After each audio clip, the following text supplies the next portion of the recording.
What's going on, everyone? This is RJ Game News USA here today, back with another video. And today we're gonna go over the new war in the console market. No, it's not the console war anymore. It's the service war. Now, I'm largely going to leave Nintendo out of it because their service really isn't much of a competition to Xbox or PlayStation services. I do enjoy NSO, and I don't have much bad to say about it. I'm glad it's cheap. I'm really agitated these companies force us to pay to play online. I think playing online should be free. Unless, with the services, they should just be extra add-ons and stand on their own 2 feet. Often they're not. And all three of these companies have multiple tiers to their service that could get really confusing. Don't expect a full technical breakdown from me because I also get confused. And considering I cover the gaming news a lot, to have me confused a little bit about how these services work is a fucking problem. There really should only be one service for each one of these companies, not 3 different tiers. We're going to try to loosely go over it and try to figure out which service is the best. So if you like that kind of content, please like, share, and subscribe, and leave your thoughts in the comments below about which service you use and what you like. But let's get right into it. So I had a lengthy discussion with a friend today about what all the services offer between PlayStation and Xbox, and for the longest time, I was under the impression that Game Pass was clearly the better service. However, upon further review, I have a lot of differing opinion from that since then. I'm not just saying that because I've recently switched my consoles playing from Xbox to PlayStation. This isn't some kind of weird cope or some weird grift or anything. I am not anti-Xbox at all. I do have issues with all the companies. If anything, I prefer Nintendo compared to the other two.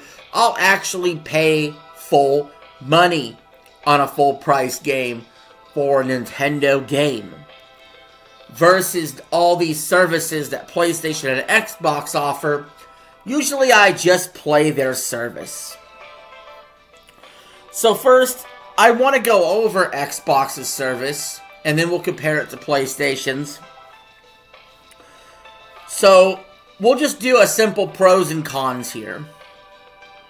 Okay? They recently got rid of Gold, and kind of rolled it into their service. I think that's actually a pro. Gold was often a very, kind of a trash heap service that they just threw crap games into, and I feel like they actually did a better job of bolstering the service for the beginning tier now for Xbox. But I'm mostly going to focus on Ultimate, and I immediately out the gate do have some concerns. But the biggest pro first to mention is the simple fact that you get day one games, day one Xbox games. Okay? So you like your Call of Duty, you like your Halo, you like your Fable, you like all these games that are coming out, Bethesda stuff. Day fucking one, it's in Game Pass.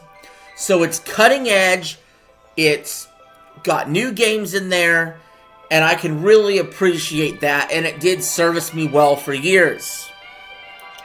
Do not get me wrong. EA takes a big part into this service as well, because you also get access to EA Play. However, I do have to point out some negatives. They keep raising the fucking price. And all these services do it. But Xbox in particular has been a really bad offender about this.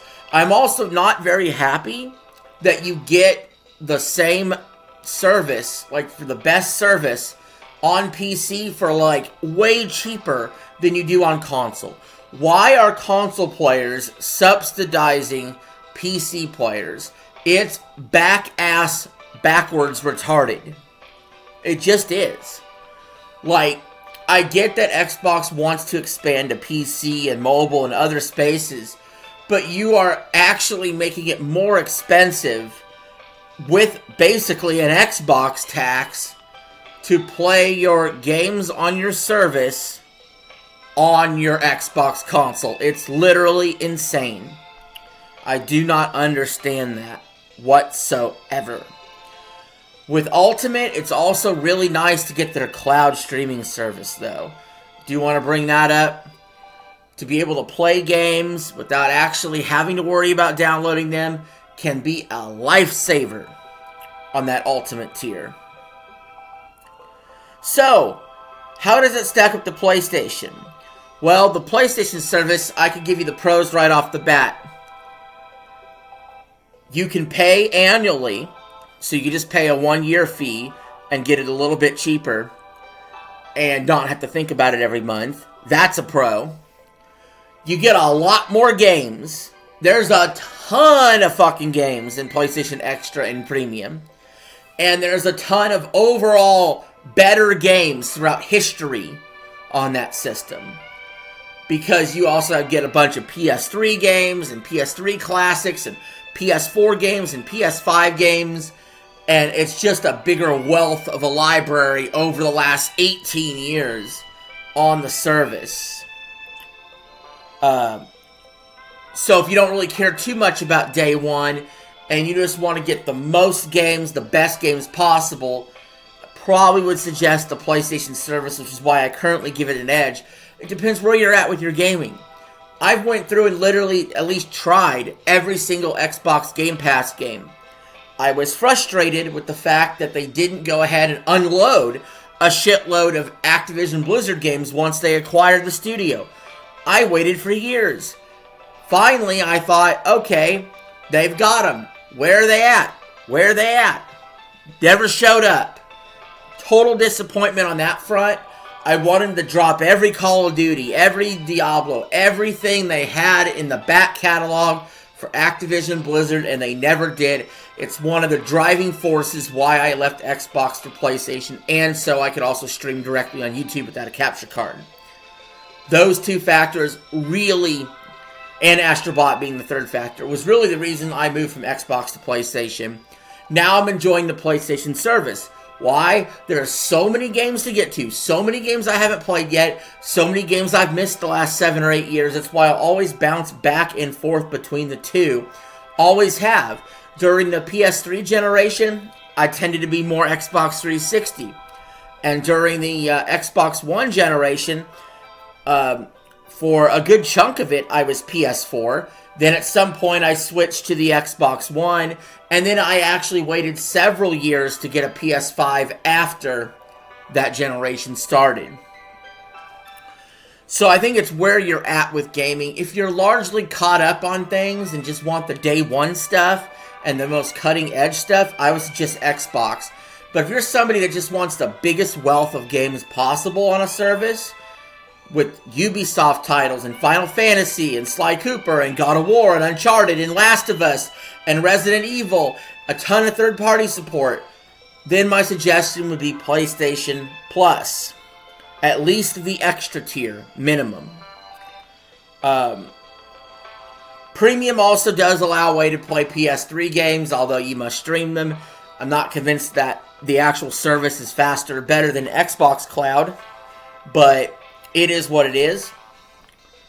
Overall, I think these services are pretty comparable. I have pretty much the same gripes with each one as far as the tier system goes, the way the pricing's increased, the confusion they cause the customer from time to time, the fact that you can't play online for free, and then just get a bunch of games as part of a service. You know, PlayStation had that edge with the PS3, they dropped the ball. PlayStation Plus originally was about, hey, here's some extra games we're throwing in here, but you still gotta play, you know, you can play online for free, but you gotta buy games full price. Overall, though, honestly, I'm eating good when it comes to these games on a service. There's so many to choose from, there's so many free-to-play games, even on stores. If you don't want to sit there and pay a full price for a game in 2025, you literally don't have to. You can get set up with a console, set up with your service, and just roll with it. And if you work for a living, you're not even going to miss it or notice or care if you have the service and you're missing a game on a la carte, unless you really, really want that game. Like I said, Nintendo refuses to do something like this, and I'm cool with that. I will pay gladly full price for a Nintendo game like 5 or 6 times a year, because they're a must-play in my opinion. So with that being said, overall I'm feeling the PlayStation service a little bit more. Yeah, I'm a little biased right now because that's what I'm doing. But, again, Xbox at any moment, if they wanted to instantly make Game Pass way the fuck better than PlayStation, can literally, all they have to do is push a button, and all those Activision Blizzard games that are on the service immediately, and millions of people would love it. Why they haven't done it yet, I do not fucking understand. They are third place in the console market. They need to do anything they possibly can. Obviously, they seem like they're transitioning to be a third party and leave the Xbox behind. But that's a story for another time. Alright guys, with that being said, that is the end of this video. Let me know your thoughts. Thank you all for watching. Peace. I'm out. Have a good one.